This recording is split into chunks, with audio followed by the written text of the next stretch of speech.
huge news coming out of Madison, Wisconsin, where the Badgers, that's right, the Wisconsin Badgers are dealing with the revenue sharing NIL roster budget issues that have been the talk of the town here this past week with the transfer portal opening, losing Alexis Beliaskis and John Blackwell. Looks like you're probably going to be holding on to Nolan Winter. There was a report on X today about that, and things still tend to be trending well, but nothing is signed there yet. However, things could get signed quickly, and Michigan just talked about them in the last segment. Wisconsin could get some relief as they're going to see nearly $15 million coming in annually from the state. Now, there are definitely things here we could talk about, the political stuff of like, is this good for the state to do or anything like that? I'm not going to get into that stuff. I don't live in Wisconsin. I don't talk politics. We are strictly going to talk about what this means for Wisconsin and their sports teams and stuff like that, specifically men's basketball and football in this situation. The Badgers are, they should be, if all you care about is Wisconsin basketball and Wisconsin football, you should be very excited about this, as Wisconsin athletics is now getting $14.6 million annually. That is every single year for the state, from the state of Wisconsin. This is no small check. It's a game-changing boost that lawmakers are calling recognition out to this program as being a true economic engine for the entire state. And they're not wrong. I mean, it brings in tourism. It does plenty of things for you. So it's earmarked for like debt services and stuff. So if you see this and you see like, oh, well, it's actually for debt. But you see how this watch this kind of free up some serious cash for like athlete payroll and stuff like this. So this isn't a situation where you're going to get $14.6 million just immediately infused in the football or something like that. But this money can be used for that and can be used to help get more money for athlete payroll as well. So they announced this on, Thursday morning was when the announcement came. It had been talked about for weeks before that, even all the way back in February. I think it was being talked about, but they did pass it. It was a 17-16 vote, so like a pretty close vote in this situation, but it was bipartisan support. Again, I'm not getting super deep into the political stuff here, but like I said, $14.6 million annually, general purpose revenue, taxpayer funded in this situation, plus $200K each for Wisconsin, Milwaukee, and Wisconsin, Green Bay, but the spotlight is obviously on Madison,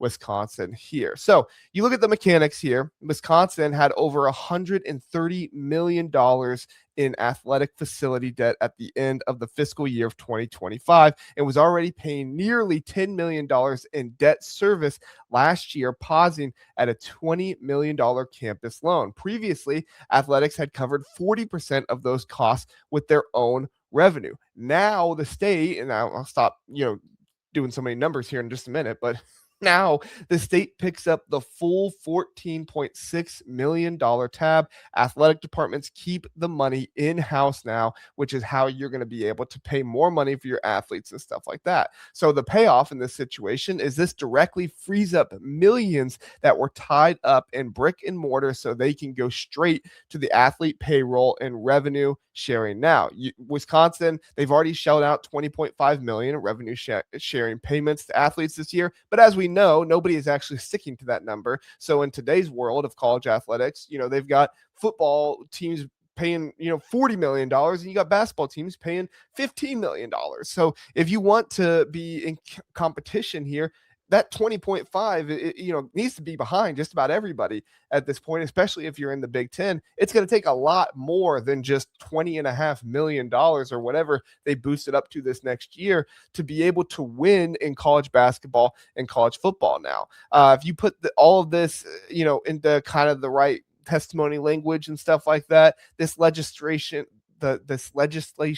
as I say, recognizes Wisconsin's athletics role as an economic engine for the state. And that's huge, to be able to acknowledge that Wisconsin athletics is not just some nice fun thing that people do and the players come out and do and, rah, band, play the stuff and everything, but that Wisconsin, the state of Wisconsin, is actually recognizing this as something that is viable for the tourism of the state and not just being able to have tourism, but being able to, get more money to the university and get more money for education and stuff like that, which is not totally uncommon. Other schools are doing this as well. This is not something that only Wisconsin is doing. And there's even some schools that are having like tuition be added on to students, so that way things can go to, whether it's debt relief or athlete payroll, whatever it might be. Essentially, what this means for Badger Nation and the Wisconsin Badger fans is this fuels better NIL and revenue sharing packages to attract more top talent.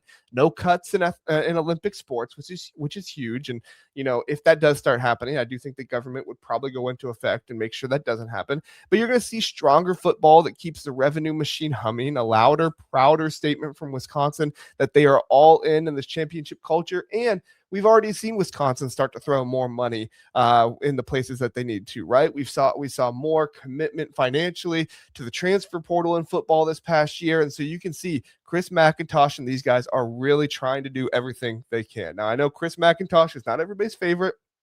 He's not the most popular guy out there right now, but him and his department are focusing on excellence instead of crisis management, which is huge. And they are in alignment with the state as well. Now, you could get into a situation here where you're now getting, debt relief funding annually and stuff like that, where maybe the state tries to come in and control some more things. And so again, you could talk about that in a different situation if you wanted to, because that would be, very political and everything to talk about. But overall, here you're getting the debt relief you need. You're getting the opportunity that you need to be able to pay more money and get more players, as Mitt Winter was reporting here, and Nick Osen, who over there, I believe he's at 24/7. Nick Osen, good guy. We got some mutual friends between Rajiv and Justin over there at the Badger Report. So great stuff there. And I think if you're a Wisconsin fan, you continue to look at this situation. You say, all right, well, we shelled out money for Colton Joseph. We shelled out money this past season. And there was a concern of like, well, if it doesn't work, would Wisconsin, kind of go back into their shell and say, we can't do this here. We're going to get too nervous here or anything like that. I don't think that's the situation. I think Wisconsin is very, very aware of the situation they're in, needing to pay more money for more athletes. And this is the type of stuff that we talk about when we talk about it's not just that the Big Ten has more money than the SEC, because that's everybody wants to try and do. They want to just try to boil this down to, well, the Big Ten has more money.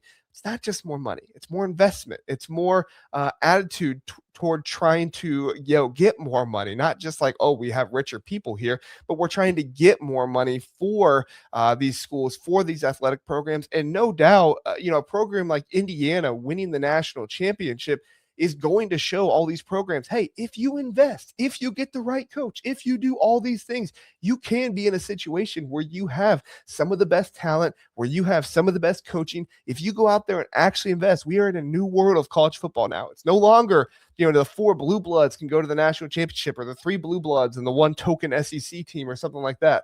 Now things are so much more wide open. You can go to the playoffs. The playoffs are likely to expand either 16 or 24 teams at some point. And you're continuing to see the Big Ten say, if you want to actually be in college athletics, if you want to play at the highest level, it's time to pay for it. It's time to act like you want to be at the highest level. And I think Wisconsin always has shown they wanted to be. And I think that Wisconsin has always tried to put as much money as they can, but they're getting creative here, getting more money for the athletic payroll and trying to get more players there and everything. Good move by Wisconsin. We'll see how it plays out. Again, politically, if you want the political stuff and, complain about taxes and stuff like that, I'm sure there's another podcast that'll cover that for you. But this is just about Wisconsin football, Wisconsin basketball, the NIL and everything. When it's just about that, I think this is a good situation here for Michigan, and we'll see how it plays out for them. All right.